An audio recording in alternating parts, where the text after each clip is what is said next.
हमारा सिनेमा साहित्य पर टिका होता है। ढेर सारे नॉवेल्स और कहानियां फिल्मों की पटकथा बनते हैं और अमर हो जाते हैं। लेकिन आज मैं बात कर रहा हूं ऐसे नॉवल की जो ढेर सारी हिंदी, बंगाली, तमिल, तेलुगु, कन्नड़, मलयालम जैसी फिल्मों का बेस बनी। और तो और ढेर सारी टीवी सीरियल्स और ओटीटी शो आज तक इस नॉवल पर बनते हैं। इस नॉवल का नाम था स्वयं सिद्धा, जो बांग्ला भाषा में मनीलाल बैनर्जी नाम के लेखक ने 1960s के दौरान लिखा था। इस पर ढेर सारी फिल्में बनी, जो चाहे बांग्ला भाषा की हो, हिंदी भाषा की हो, तेलुगु भाषा की हो या फिर तमिल की हो। तो सबसे पहले आपको बताता हूं कि हिंदी में ये नॉवल कैसे यूज हुआ।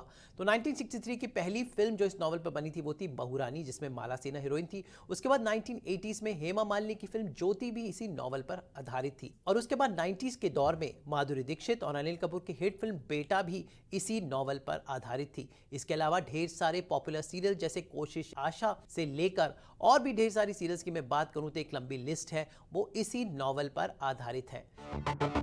लेकिन सबसे पहले इस नॉवल को अडेप्ट किया गया था एक तेलुगु फिल्म के लिए। भाई तेलुगु फिल्म तो बनी, उसके बाद ये तमिल में भी बनी और बांग्ला में तो बनी रही थी, क्योंकि ओरिजिनली ये नॉवल बांग्ला का ही था। तो आखिर इस नॉवल की कहानी में ऐसा क्या है जो हमारी फिल्में और सीरियल वाले इसे तुरंत अडेप्ट करना चाहते हैं और आज भी अडेप्ट कर रहे हैं?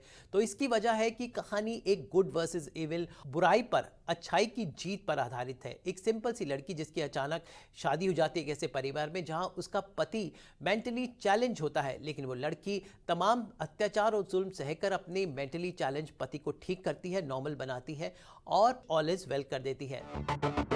तो इस सिंपल सी कहानी इस नॉवल की इतनी भाती है कि आज भी ये कहीं ना कहीं किसी ना किसी रूप में ये बनता ही रहता है। हाल ही में एक बांग्ला सीरियल भी आया है इसी कहानी पर, और कहीं ना कहीं किसी न किसी नए रूप में आपको ये कहानी किसी फिल्म, ओटीटी शो या टीवी शो में दिख जाएगी।